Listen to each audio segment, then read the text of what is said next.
সরকারি school and কলেজের প্রতিষ্ঠাতা পরিচালক উপস্থাপনায় আমি তানজিলা আক্তার মিম এবং সুরাইয়া আক্তার। আমরা থেমে থাকবো। আউযু বিল্লাহি মিনাশ শাইতানির রাজিম। বিসমিল্লাহির রহমানির রহিম। অত্র প্রতিষ্ঠানের ছাত্রছাত্রী প্রিয় ভাই ও বোন, আজকে 2024-এর বার্ষিক পরীক্ষার ফলাফল ঘোষিত হবে এবং আমার সহকর্মী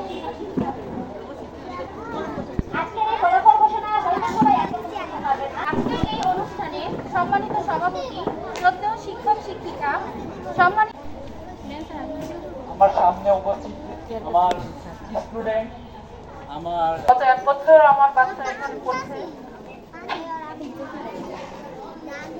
পেয়েছে আলহামদুলিল্লাহ, স্যাটিসফাইড। আর এখানে একটা জিনিস আমার বেশি ভালো লাগে, সেটা হচ্ছে স্কুলের স্যার তারপর একটা ডিসিশন নেওয়ার আগে আমাদের কাছে থেকে পরামর্শ নেয়, আমাদের সাথে কথা বলে, ব্যাপারটা খুব ভালো লাগে। তো আমি চাই যে যাত্রাবাড়ি ড্যাফোডিল স্কুল এটা আরো অনেক দূর এগিয়ে যাক।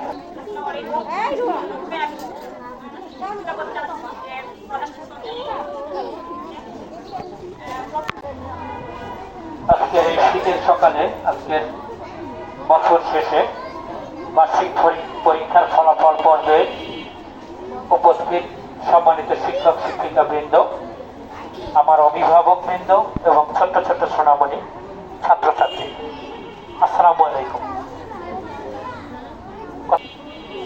ভর্তি হতে এসে আমাকে প্রশ্ন করেন যে আপনাদের সিকিউরিটিটা কেমন। আপনারা তো সবাই জানেন যে আমাদের সিকিউরিটিটা কেমন। আমি তখন তাদেরকে বলি যে আমি আমার মুখ থেকে যেটা বলবো, কোনোদিন আমার প্রতিষ্ঠানের কথা খারাপ আমি বলবো না, আমি ভালোটাই বলবো।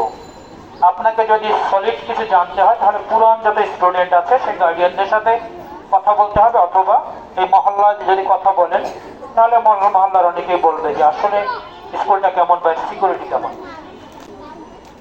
পরবর্তী কথা হচ্ছে, আপনাদের কাছে একটা প্রতিশ্রুতি দিয়ে আমরা ভর্তি করিয়েছি আপনাদেরকে, যে শ্রেণীকক্ষের পর আর শ্রেণীকক্ষে রেডি করিয়ে দেওয়া।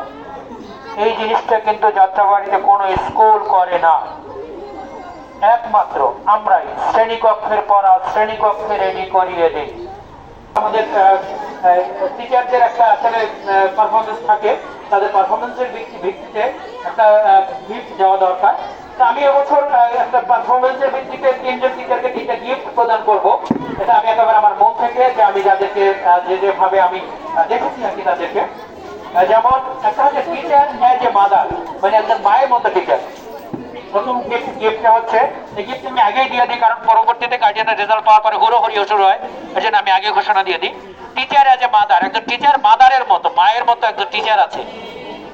আমি সেই টিচারকে এখন টিচারের নাম ঘোষণা করছি। সেই টিচার হচ্ছে অনিমা ম্যাডাম। কোথায় আছেন? এই যে অনিমা ম্যাডামকে এই ছোট্ট গিফট আপনার জন্য। এরপরে হচ্ছে টিচার অফ দ্য ইয়ার। এই বছর সেরা টিচার হিসেবে আমি নাম ঘোষণা করছি, কাকে মনে হয় বলেন তো?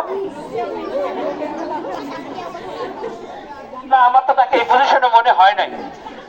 আমার এই পজিশনে আরেকজনকে মনে হয়েছে, teacher of the year Irene madam. Irene ম্যাডামকে এই গিফট আপনার জন্য। এবারে আরেকটা গিফট আছে, সেরা টিচার 2024। আমি আমার টিচারদেরকে অনুরোধ করব, বাচ্চাদের মতো আপনারা কিন্তু মন খারাপ করবেন না, যে ওই 3 জনকে দিল আমাদের দিল না, আপনারা মন খারাপ করবেন, আপনারা ওই পর্যায়ে যাওয়ার চেষ্টা করবেন ইনশাআল্লাহ, নাকি? সেরা টিচার 2024 এই ক্রেস্টটা তার জন্য। বলে তো কে হতে পারে? কে হতে পারে? আচ্ছা, এই সেরা টিচার 2024 আমারও মনে হয় রোকেয়া ম্যাডাম। সবাই ভালো, সব টিচারই মায়ের মতো, সব টিচারই বছরের সেরা টিচার, সব টিচারই সারা বছরের সেরা টিচার। কিন্তু একটু মানে ওই যে আছে না, যে 1 পরিমাণ বেশি যদি কেউ তাকে ওইভাবে একটু বেছে বের করা।